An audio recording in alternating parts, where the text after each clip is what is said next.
gospodje, dober dan in dobrodošli. V naši sredi danes posebej pozdravljam častnega gosta prireditve, predsednika Republike Slovenije, gospoda Boruta Pahorja. Pozdravljam evropskega poslanca Lojzeta Peterleta, evropski poslanki Romano Tomc in Patricijo Šulin.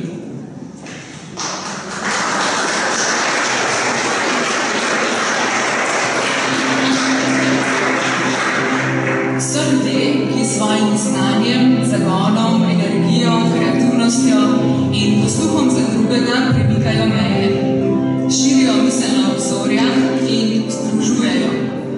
To so posamezniki ali skupine, ki pogumno vstopajo iz običajnih okvirjev in aktivno soustvarjajo boljši svet. Takšne posameznike oziroma njihove projekte vsako leto prepozna in nagrajuje tudi Evropski parlament, saj s svojim delom spodbujajo čezmejno sodelovanje in razumevanje v Evropski uniji. Letošnji državljan Evrope iz Slovenije je dr. Evgen Bavčar.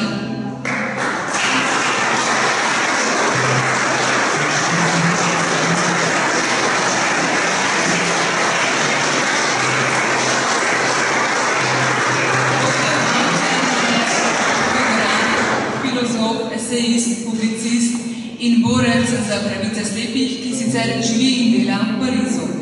Preden se poglobimo v bogat miselni svet in edinstveno osebnost letošnjega nagrajenca, za nekaj uvodnih besed v imenu gostitelja, torej informacijske pisarne Evropskega parlamenta v Sloveniji, prosim vodjo pisarne magistra Klemna Žumbra. Dobar dan, izvolite.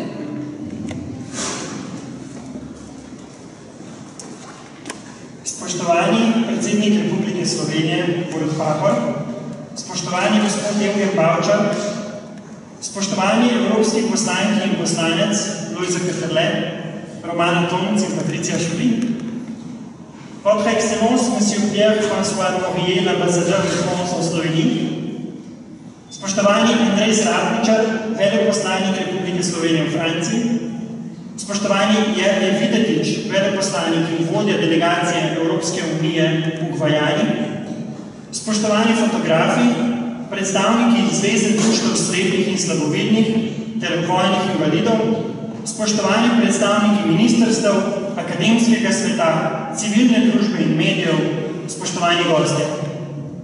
Gospoda Evgena Bavčarja sem imel priložnost srečati pred letom dni in me je takoj osupljil. Najprej sem pomislil, kako lahko slep gospod pravzaprav fotografira. In tudi, odkot črpa svoj optimizem, veselje in pozitivno energijo, ko mu je pa pri 11 letih bila tako kruto odvzeta svoboda videti. Kmalu sem ugotovil, da je nekaj posebnega, da je zelo globok človek, ki ga je skresalo življenje, da je mislec in filozof, ki pa hkrati ostaja srčen in stvaren v svojih ocenah tudi današnjega sveta. Njegovo delo in življenje, ki ga bomo danes tudi skupaj osebno spoznali, je prepričalo Evropski parlament, da mu na predlog evropskih poslank in poslancev za leto 2016 podeli prestižno nagrado državljana Evrope. V preteklih letih so nagrado državljana Evrope prejeli dr. Alojz Pipula, dr. Spomenka Hribar, ki jo pozdravljam tukaj z nami, Boris Pahor, dr. Lovro Šturam, Društvo Simbioza in lansko leto Drago Jančar in Tomo Križman. Gospod Bavčar je letos edini nagrajenec iz Slovenije, ki ga je skupaj s 50 prejemniki iz celotne Evropske unije Evropski parlament prepoznal kot zagovornika evropskih vrednot miru in sodelovanja, ki se v svojem udejstvovanju posveča političnim, kulturnim in širšim družbenim vprašanjem ter spodbuja spoštovanje človekovih pravic in človekovega dostojanstva v Evropi in globalno.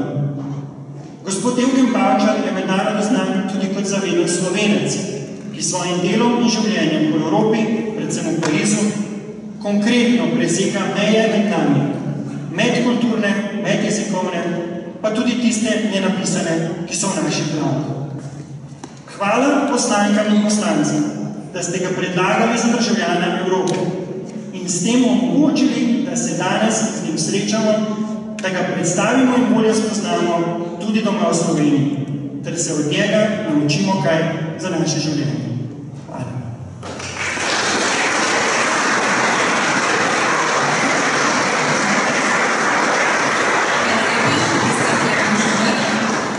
Zgodba o letošnjem nagrajencu je predvsem zgodba o premikanju meja, tudi tistih, ki si jih na pot postavi družba sama. In zgodba o soočanju s preizkušnjami, ki jih na pot človeka postavi življenje. Preizkušnjami, ki jih človek ne sprejme z odprtimi rokami, se pa nauči z njimi živeti in ne dovoli, da bi ga ustavile. V naslednjih minutah bomo dr. Bavčarja spoznavali preko njegovih misli, tistih, ki jih je z javnostjo že delil v številnih domačih in tujih intervjujih, in tistih, ki jih bo o sebi, Sloveniji in Evropi delil ob nocojšnjem dogodku. Gospod Evgen Bavčar, vljudno vas vabim, da se mi pridružite za najnim govorniškim mestom.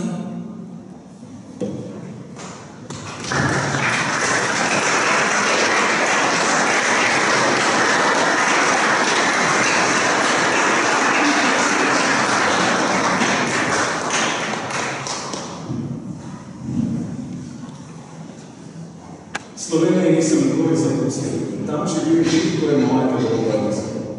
Slovenščina je jezik oči, jezik zelenja, jezik modrine. Modra barva iz afrikanskega neba. Barva neba, barva trave. In če rečem zeleno, moram reči po slovensko, da je zeleno. Tudi če rečem francoščino, nemško, špansko ali portugalsko, ni tako zeleno. Zeleno je samo v slovenščini. To je pač tista intimnost otroštva, intimnost jezika, intimnost podob, v kateri se pač vračamo, se vračamo k temu čudežnemu ogledalu otroštva. Gospod Bavčar, to je bilo presenečenje za vas, da bodo vaše misli zvenile tudi drugače, Verih, Maj, Valerij. Govorite 7 jezikov, živite v speki med Slovenijo, Parizom, številnimi drugimi metropolami, ampak ostajate velik ambasador Slovenije. Kako danes domovino, ki je pravkar praznovala 25 let, doživljate kot njen sin, kot državljan Evrope, je za vas Slovenija privlačna 25-letna mladenka? Vsekakor je privlačna, zadovoljna Slovenija, danes je prihodni njegova izseljenca, francoska ambasadora, Francija postala moja druga domovina nekako, tam sem še kar nekaj let. In Slovenijo doživljam kot zimzeleno mladenko in moram izraziti spoštovanje vsem tistim slovenskim politikom, ki ob tej lepi mladenki niso zadremali prav naš mitološki kralj Matjaž, ampak bedijo še kar naprej. Torej zaupam v to 25-letno mladenko Slovenije. Kako se počutite kot državljan Slovenije? Kot državljan se pač počutim v tem smislu, da zdaj smo tu nekako priznani, smo priznani politično in kot sem rekel v enem tekstu, s tem priznana tudi moja svetlova, kajti moja svetlova izhaja iz Slovenije. In tudi, če sem že veliko razstavljal po svetu, po Južni Ameriki, Srednji Ameriki, na koncu in tako naprej, ta moja svetlova prihaja iz Slovenije in je pač slovenskega porekla. Zakaj imate tako radi slovenščino? Vsak človek ima intimni jezik. Jaz sicer tudi pišem, tudi nekatere pesnice sem napisal v francoščini, ampak ne moram reči, da je francoščina moj intimni jezik, ali pa recimo italijanščina, pa španščina. Ker recimo slovenščino sem se naučil kot otrok. Slovenščino sem spoznal tiste najbolj intimne, najbolj osebne stvari. Zato slovenščina ostaja moj intimni jezik, kot je ostaja za Četrn Macek, intimni jezik slovenščina, kot je za Morica Pahorja, ali pa za Anoza Kulo, ki lahko odlično pisal tudi italijanščino, pa ne piše. Jaz to pišem v francoščini, to je čudovit jezik francoščine, ampak ni pa moj intimni jezik, nekaj ni prvi jezik, ki se nas poznal. Nadaljujeva zagotovo v slovenščini še z eno od vaših misli. Identiteta in kultura ne morata biti tržno blago in zanimivo na trgu globaliziranega sveta. Z identiteto ni mogoče trgovati, tudi ne s kulturo. Obe imata absolutno uporabno vrednost. Narodna identiteta in kultura sta pač vprašanje našega življenja in smrti ter našega preživetja in z nami tudi preživetja v spominu vseh tistih, ki jih ni več in ki so nam podarili našo besedo, lepoto in predvsem aktivno hrepenenje. Gospod Bavčar, v Evropi veliko govorimo o identiteti, tudi vi veliko razmišljate o njej. Kot ste dejali, ko sem v letu 1972 odhajal v Pariz, se nisem zavedal, kako težkim preizkušnjam bo podvržena moja narodna zavest. Opozarjate tudi, da so učinki internacionalizma škodljivi. Kako torej kot Slovenec, kot svetovljan, kot evropski državljan, razumete družbo, ki je povezana v globalnem svetu, ampak vseeno njeni členi globoko nekako čutijo in se zavedajo sami sebe? Tega sem se zavedal tudi nekako v Parizu, ker Francija sprejemala tudi, da treba pohvaliti, veliko disidentov iz Srednje Evrope, recimo Milana Kundera in tako naprej, drugih intelektualcev, Kažimira Brandisa, vse te poznatne sem jih srečal. In v Franciji se je začelo govoriti o Srednje Evropi, razstave so predali. In potem sem jaz tudi nekako rekel, da se jaz tudi Srednje Evropi in sem tako imel možnost, da tudi o tem govorim. Seveda, treba se zavedati, da ta nekako puščava globalnega sveta, to je zelo nevarna in mi si moramo vedno ustvarjati neke oaze. Glede, celo Francija, ki je veliko večja od Slovenije, se ustvarja oazo za specifičnost svoje kulture, za specifičnost svojega umetniškega izraza. Slovenija pa, ki je majhna in še toliko bolj ogrožena, se pa mora še toliko bolj zavedati, kot je rekel Kosovel, svojega obraza, kljub temu, da se spoznava v obrazih Evrope, ampak ne sme poznavati na svoj obraz. Kako naj to naredi? To naredi s tem, da uvedemo patriotsko vzgojo, da povemo, kdo smo, da se spomnimo tistih naših ljudi, ki so postali aristokrati evropskega trpljenja in da se zavemo, koliko tragedije bilo na našem ozemlju, v naši zgodovini, zato da smo preživeli. Preživetje, to je nekaj edinstvenega pri Slovencih in to bi lahko tudi posredovali drugim narodom. Gospod Bavčar, če bo patriotska vzgoja v šoli, boste ne prišli na kakšno šolo, kaj povedati? Z največjim veseljem, tudi brezplačno. Mislim, da bodo bila nekaj vprašanja.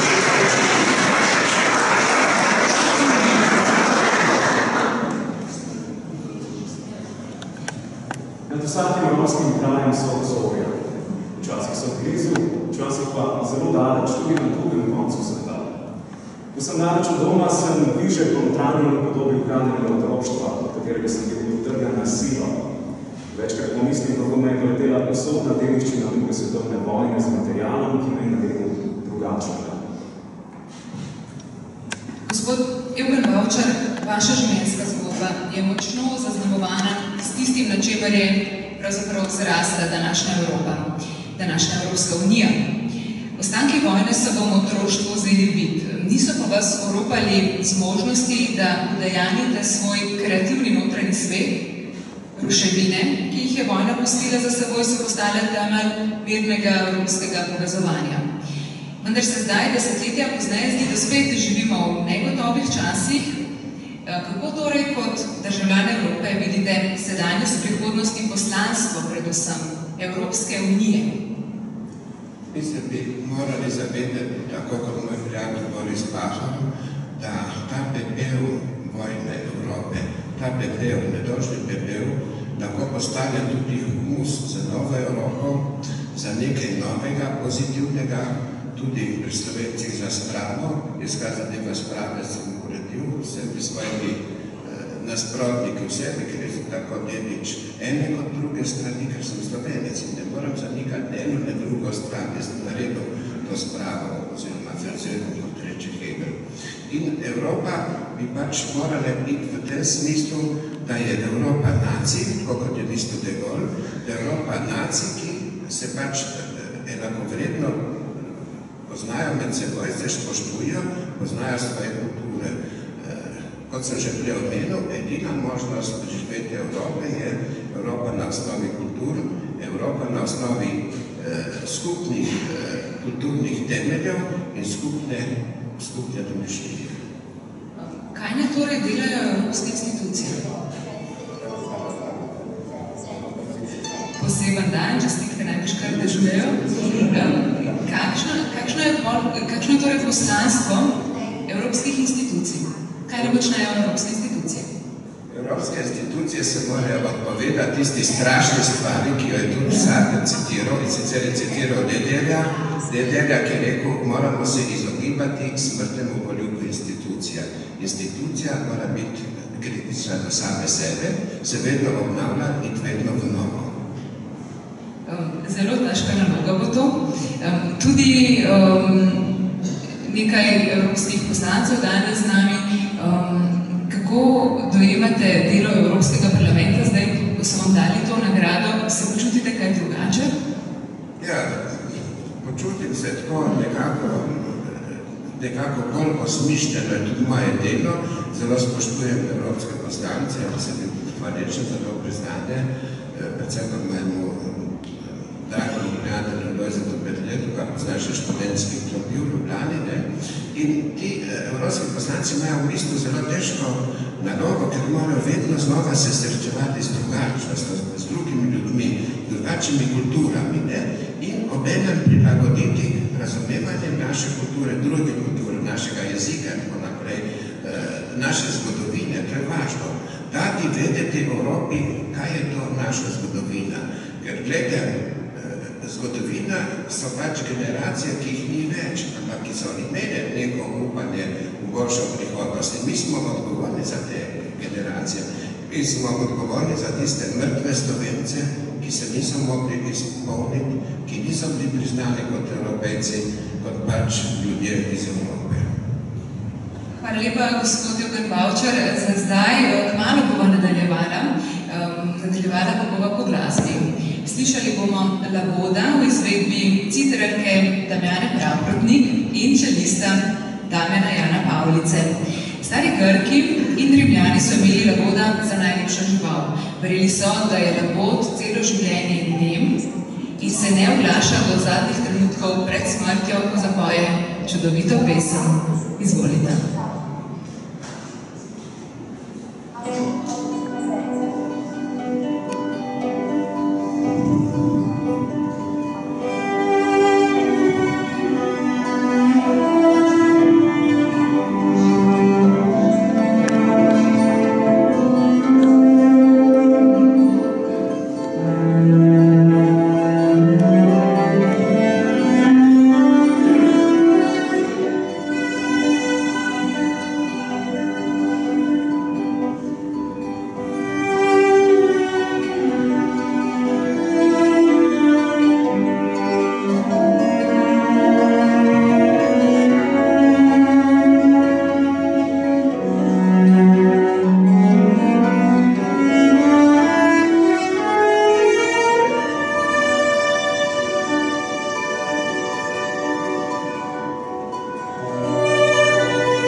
hrepenenje po podobi, po obrazih, ljudeh, po krajinah, ki so zavedno izginile. Morda sem takrat upal, da jih s fotoaparatom nekako prikličem nazaj, vsaj za trenutek, za še eno slovo.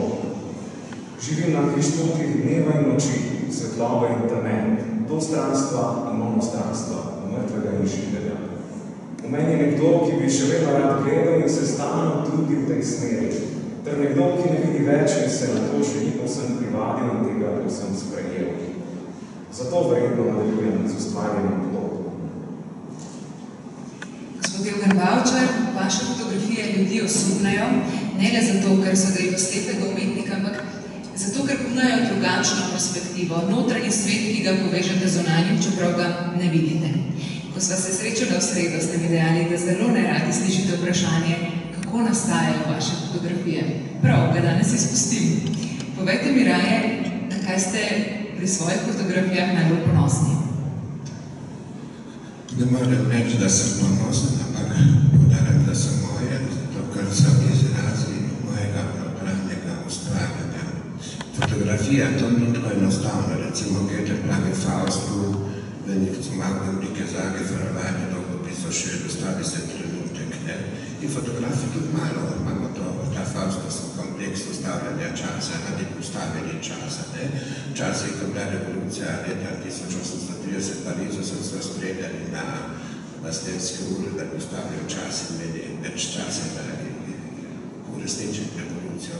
Jaz skušam ustaviti neko podobo, pač skušam ustaviti, ampak zakaj to delam? Ne samo zato, ker bi pač hotel ukazati nekaj, ampak predvsem zato, ker mislim, da ima vsak svet, vsakdo, ki ima drugačno zadevo pravico do podobe, da ne živimo v okolocentrističnem svetu, ker je podoba resnica in zato je pač treba delovati na podobi, čeprav tudi delam ikone, mislim, neke vrste ikon delam to, ker imajo podobe, so pač podobe nevidnega, ker jaz jih ne bom nikoli videl, sem drugih lahko gledal. In pač delam za to, da izražim tisto svojo notranje gledanje, pogled tretjega očesa. Ruski pregovor pravi, verjeli svojemu očesu, ne očesu drugega, pa čeprav tvoje oko šokili. Ampak, to je vaša pravila še dodali. Ampak moram vseeno poudariti, da izredno radi fotografirate. Ja, odvisno kaj, ne. Včasih je zelo naporno, ne. Sem kakšne pejsaže težko, ne, v težkih razmerah, tudi recimo, kakšni modeli so tudi včasih malo kapreciozni, ampak niso dovolj primeri, ker jaz fotografiram temi. Walter Adler, nemški kritik, pravi, da sem pač četrti izumitelj fotografije, ker zame je izhodišče tema in ne svetlota.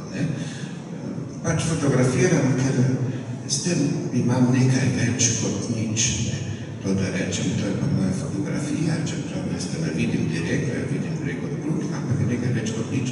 Sam poudarjam, jaz nisem samo fotograf, sem pač filozof, imam 3 doktorate z tega področja in pač se ukvarjam z literaturo. Jaz mislim fotografijo, razmišljam in tudi, ko predavam v raznih fotografskih šolah, tudi diplomo včasih podpisujem, recimo pred leti za Dunajsko šolo umetniške fotografije, sem tudi filozof, ne, in tem je moja diferenca specifika, ne fotografije. Ko ste omenjali svetlobo, temo, ja, ravno to se mi zdi zanimivo, ta igra in to, kako v bistvu nam pomagate odkrivati nevidno. Inštitut za nevidno je tudi vaše maslo. Ja, jaz sem pač direktor ustanovitelj laboratorija pri Mehiškem inštitutu za kritične študije. Glede, ampak glede nevidnega smo tudi mi na tem. Zdaj živimo v neki taki navidezni temi tega trenutka, kjer smo, mi ne vidimo naprej. Mogoče si domišljamo, da malo vidimo nazaj, ampak naš trenutni trenutek, tu priča prisoten, je pa teman, ne vemo, kaj bo jutri, ne vemo, kaj čaka Slovenijo čez 5 dni, ne vemo, kaj čaka Francijo čez 10 dni, ali pa recimo čez nekaj let. Skratka, naša prisotnost v svetu, to se pravi, gegenwärtigkeit, rečo Nemci, pričnost v svetu, je vedno malo tako zaznamovana s temo nevidenja naprej. Nismo si profeti, ne? Nismo si profeti, še dodajate, ampak zelo težko se s tem sprijaznimo, veste, da ne vemo, kaj bo, da ne vidimo temen. Bi se morali, ne? To je resnica, to je globoka resnica, da to so marci kateri filozofi pokazali, ne? In umetniki seveda.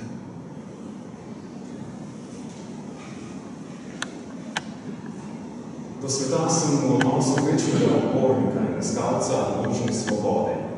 Bojujem se zoper predsodke in dokazujem stvari, ki so jih že davno pred mano dokazali snoviti slepi. Ljudi hočem prepričati, da smo slepi tudi ljudje duha in da je duh zares telesa, kot temu pravi Baruch de Spinoza. Veliko energije gre za to pisanje, ki bi mi lahko bolj služilo pri kreativnosti. Gre za neštete izgubljene ure ob nenehnem prepričevanju, da slepi mislimo, da smo mislili in vedeli že v času starih Grkov, da smo bili že antiki profeti in vidci in tako dalje. Če je človek merilo vseh stvari, kot so pravili Grki, potem tudi jaz v 20. stoletju, ki naj bi bilo duhovno, ali pa bi ga sploh ne bilo, merim in izmerjam možnosti človeške svobode za slepe, pa tudi za druge. Gospod Tavčar, vašo življenjsko zgodbo je na hitro izjemno lahko oceniti kot zgodbo o uspehu. Ampak to bi bilo zadajevanje bojev, skozi katere mora nekdo, ki se sooči s takšno življenjsko preizkušnjo. Nekoč ste dejali, slepi invalidi smo puščavniki sredi velikokrat nevidne puščave, predsodkov, sovraštva, žalitev, sodnih preganjanj, cinizma. In ko sem se zavestno postavil v 80. letih 20. stoletja ob samo zibovko slovenske državnosti, nisem niti pomislil, da se bo moral tudi sam boriti za najosnovnejše človekove pravice. Kako je torej danes položaj slepih pri nas, v Evropi? Kaj želite, da bi se spremenilo? In zakaj se vam zdi tako pomembno, da vedno rečete, ne rečem invalid, rečem človek, ki mu je bila odvzeta svoboda? Kakšna je situacija danes slepih ljudi, ki delajo po institucijah, bolj poznajo kot jaz, ampak mislim, lahko bi rekel, ni obupna, je pa kritična. Lahko bi pa rekli tudi obratno, je kritična, ampak še ni obupna. To se pravi, so neki premiki, čeprav jaz mislim, da je malo premikov, tudi ne smatram svoje življenje kot ne vem kakšen uspeh. Vsako življenje v bistvu po svoje uspeh in ni uspeh. Na konec koncev bomo vsi umrli, to ni uspeh. Ampak, kaj če ne? Se ne moramo hvaliti. Mi se lahko pohvalimo, če v svoje življenje vsaj uresničimo nekaj tistih skromnih idej, ki jih imamo. Jaz bi rad, da bi tudi slepi tako v evropskem merilu kot slovenskem, da bi pač se lažje realizirali, da jim ne bi bila odzeta tako močno svoboda, kot jim je do sedaj. Ampak da bi srečevali tudi ljudi, ki se jih je srečal, to se pravi od mojega ravnatelja na gimnaziji, dragega Marjana Mančiča, moj prijatelj Petra Pažeja, v okolici profesor na filozofiji v Ljubljani, na Sorboni, v Parizu in tako naprej. Cel kup ljudi, kot Pavleta Pogeja na Zavodu za zaposlovanje in tako naprej, ki so mi pač pomagali, da sem šel naprej. To so mi pomagali, ker sem se pač vedno moral ubirati, vedno sem se moral ubirati. Jaz sem bil velikokrat tudi ponižen, potlačen, tako nekako, ampak sem se vedno obrnil. In se vam zahvaljujemo tudi za to in za ta zgled. Slovenci v Evropi nismo dobili tiste minimalne količine svobode, ki smo si jo obetali. Za Slovence preteklost še ni pretekla, ker še vedno smrčečem prav očetu Matjažu iščemo imaginarne očete. Prej v Beogradu, sedaj v Bruslju. Končno si moramo reči, da smo Slovenci. Želel bi tudi, da Slovenke ne bi živeli s tistim nesrečnim kompleksom lepe vide. Osvoboditi se moramo tudi nesrečnega arhetipa Petra Kletca, ki v političnih sovraštvih in izčrpavajočih bojih ne kazati moči proti lastnemu slovenskemu bratu. Bodimo Evropejci, da pokažemo Evropi svoj slovenski obraz, kot pravi Srečko Posolednik. To je torej nekaj vaših misli o Slovenkah, predvsem in Slovencih. Kako kot zaveden Slovenec vidite luč na koncu dolgega tunela težav naroda, ki je del evropske družine, ki je prav tako tarajo težave? Pred 25 leti smo pokazali, da Peter Klepec lahko tudi samočuje zase, za svoj narod. To je dokazano, na tem moramo bazirati. Dokazali smo za marsikatero evropsko akcijo, da smo tudi mi, recimo, tisti lepi bik, lepi bog, lahko postavimo bog nek vrste, ki zapeljuje Evropo, beli bik po grški mitologiji. Bolj žalostno bi bilo, če bi postali vori, ker pa nas Evropa bi šla na nas skrbeti. To je metaforično povedano.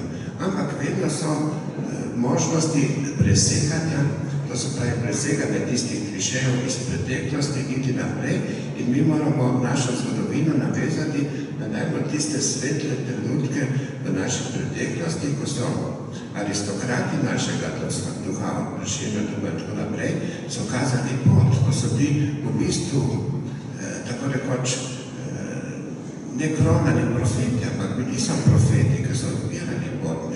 In mislim, da ni razlog za kakšen tak pesimizem, če bomo seveda Slovenci enotni, če se ne bomo pač bojevali v imenu drugih med seboj, in kot smo se tudi v preteklosti, smo se v imenu drugih med seboj bojevali, s tujim orožjem so se med seboj bojevali in tega se ne bi smeli več dovoliti, ko imamo možnost aktivnega delovanja na zavesti, na narodni zavesti, narodni identiteti in jaz predvsem želim Sloveniji, našim politikom, našim ustanovam tisto čudovito hrepenenje, ampak, poudarjam, ne pasivno hrepenenje, ampak aktivno hrepenenje. Gospod Bavčar, z vami se je izjemno zanimivo pogovarjati o Slovenkah, to že moram priznati iz najnega neformalnega klepeta. Resno mislite z lepo video? Ja, mislim, da je to rezultat zgodovine. Lepa vida je Aristotelov naš Odisej, pri Grkih se Odisej vrne, naša lepa vida postane na španskem govoru, pa tam stroka in se joka, ne zna, ne dobi poti domov. To je smrt Odiseja pri Slovencih. Zdaj bi morali mi spremeniti to našo nacionalno lepo vido, se pravi našega nacionalnega Odiseja, v Odiseja, ki se vrača domov, čeprav se vrača domov že kot slepni, kot starček, ampak pride na svojo in tako. Ampak to je rezultat zgodovine, zato niti Slovenke, niti Slovenci niso krivi. To je pač rezultat naše zgodovine, če se bomo zavedali, se bodo lepe vide in tudi moške lepe vide se bodo vračali vedno v domovino. Ja, boste nam dali še eno nalogo. Nadaljujemo z glasbo, hvala torej za zdaj. Danes sta z nami Damjana Praprotnik in Damjan Jan Pavlica. Damjana je zaključila pedagoško izobrazbo za citre na Koroškem deželnem konservatoriju v Celovcu, tam tudi nadaljuje študij koncertne smeri in vzporedno obiskuje še magistrski pedagoški študij v Linzu, tako da smo res veseli, da ste danes tu z nami. Je članica večjih ansamblov, prejemnica številnih nagrad, med drugim je leta 2013 prejela zlato, leta 2015 pa srebrno priznanje na uglednem mednarodnem tekmovanju glasbenikov Svirje. Čelist Jan pa je končal 10 razredov nižje glasbene šole Večrudnik in enletnik Kraljeve glasbene akademije v Bruslju. Igral v godalnem kvartetu Flažolet in orkestru Cantabile, preživlja pa se, s tem da se bom najbolj malce presenetila, z analizno kemijo. Damjana in Damjan Jan, izvolite.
Kolegi so dejali, sledi fotograf ni mogoče, a spremembo dodano vrednost prinesejo tisti, ki jim ne mogoče spremenijo mogoče.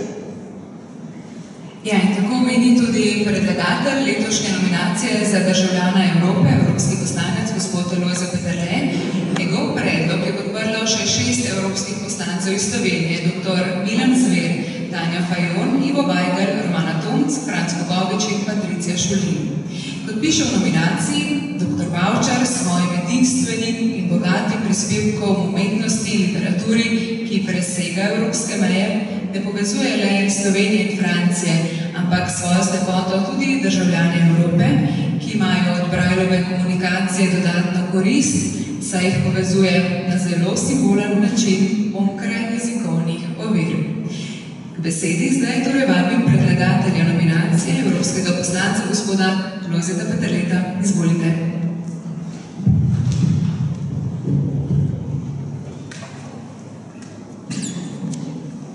Spoštovani gospod predsednik države, dragi državljani Evrope, dragi kolegici Romana in Patricija, spoštovani bivši odlikovanci,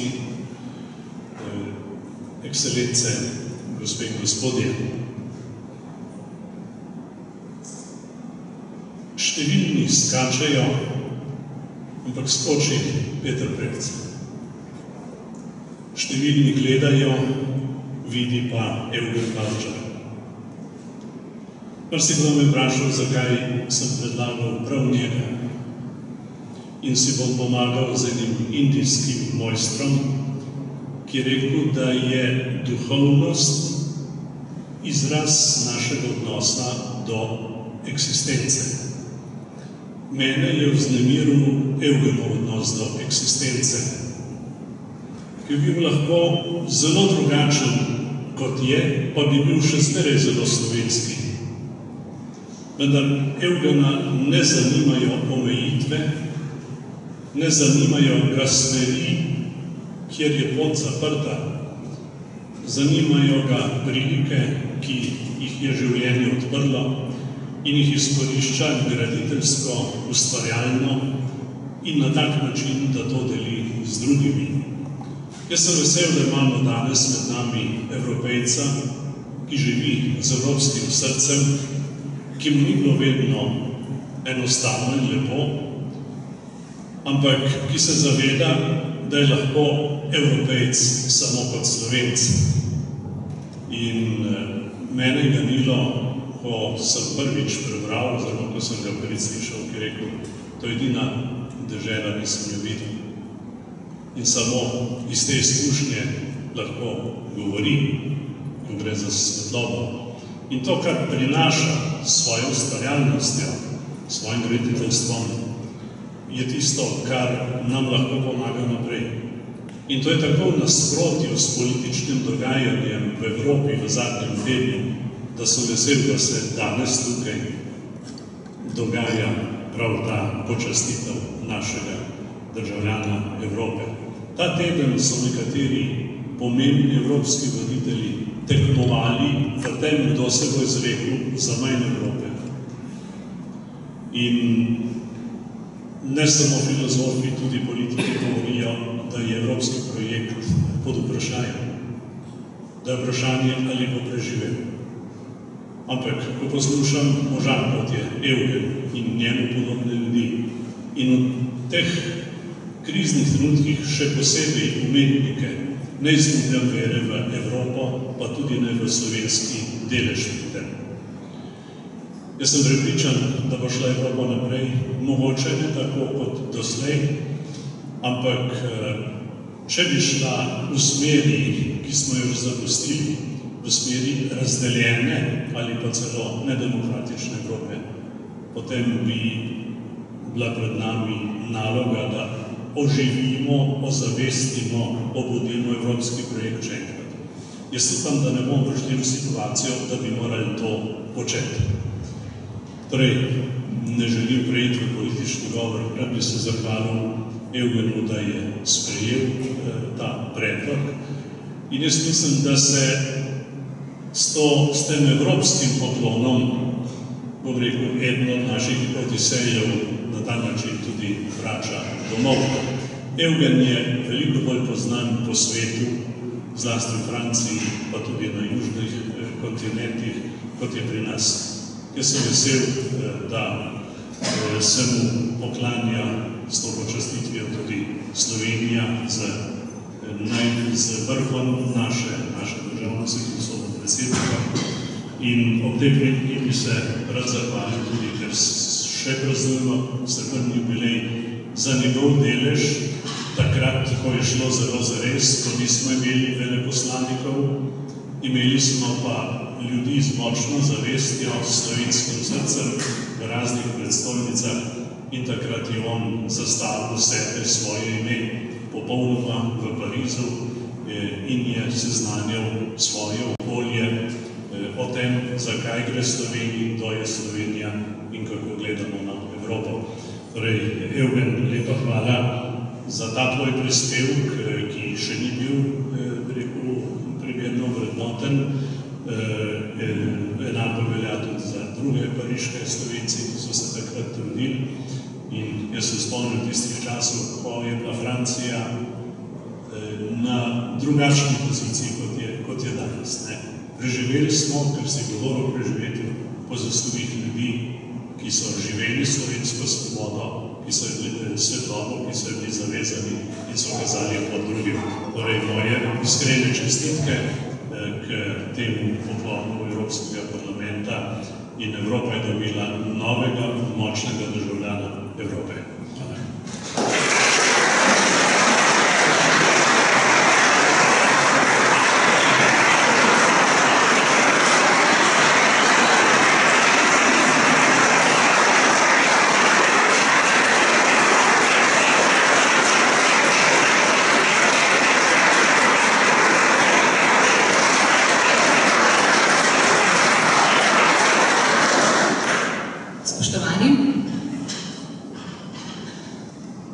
Zdaj je napočil poseben trenutek. Dr. Eugen Bavčar bo iz rok vodje informacijske pisarne Evropskega parlamenta v Sloveniji, magistra Klemna Žura, sprejel nagrado Državljane Evrope. Posebno čast nam je, da je današnji dogodek s svojo prisotnostjo počastil tudi predsednik Republike Slovenije, gospod Borut Pahor. Spoštovani predsednik, tudi vas vabim, da sodelujete pri podelitvi nagrade.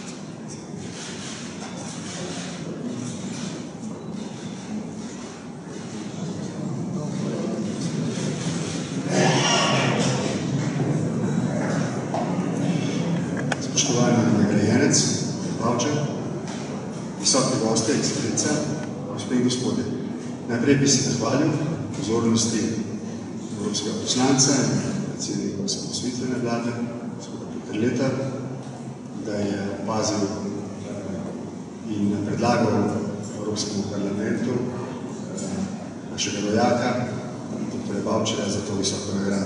In tako rekoč vsem poslankom in poslancem iz Slovenije v Evropskem parlamentu, da so to bilo sprejeli. Imel se zelo lep govor in se začne opaziti, da nimam nobenih pripombe, da se celoti strinjam s tem. Rad bi samo dodal temu,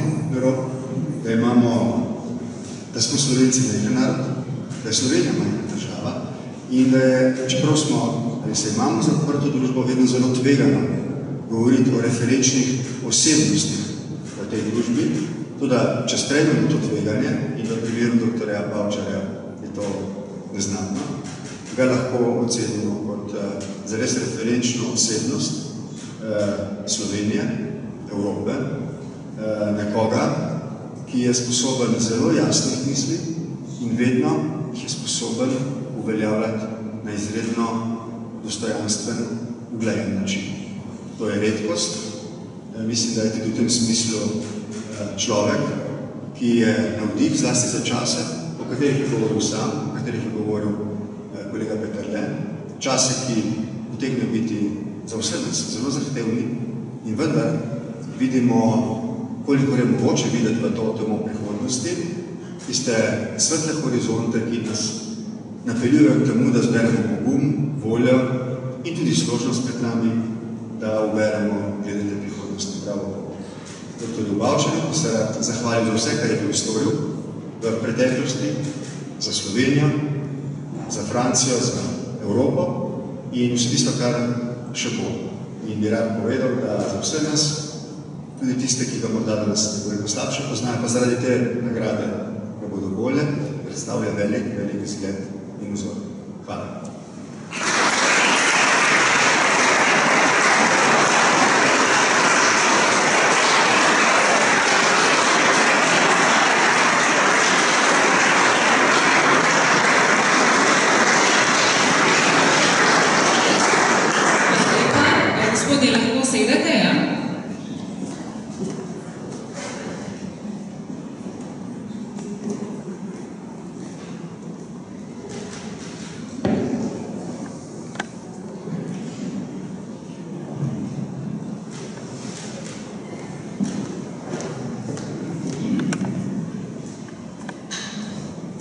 Še enkrat torej iskrene čestitke in hvala lepa. S fotografijo nekako sanjam in uresničujem svojo idejo svobode, možnem, pravi državljan Evrope, dr. Evgen Bavčar, in opominja na besede velikega Grka, kakšna škoda za naše oči izgline, da ne morejo videti nevidnega. Gospod Evgen Bavčar, iskrene čestitke še enkrat. Mislim, da prav je imenu vseh za naziv državljan Evrope. Poleg gospoda Bavčarja častni naziv državljana Evrope letos sprejme še 49 drugih posameznikov oziroma organizacij ali projektov iz različnih držav članic Evropske unije. Nagrajenci se bodo srečali 12. in 13. oktobra v Bruslju. Mi bomo naše srečanje kmalu nadaljevali v drugem prostoru, zaenkrat bom še skrivnostna, kje to bo. Zato za hip ali dva še v glasbi, potem naredimo še spominsko fotografijo in se preselimo. Velja? Izvolite.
smo pa iznašli načine, kako ga lahko vsaj delno shranimo in obrnemo sebi v prid.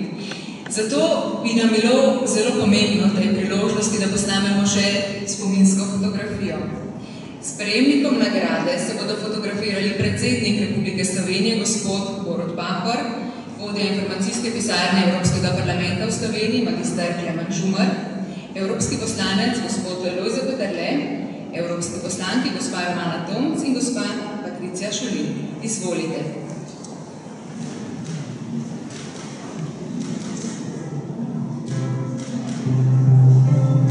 Spoštovani gostje, zdaj vas vljudno vabimo na ogled razstave fotografij dr. Evna Bavčarja. Razstava je v kripti, 2 nadstropji niže.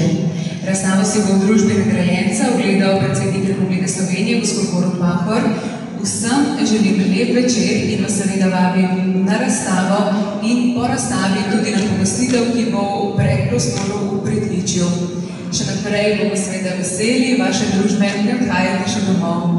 Lepo se imejte, hvala.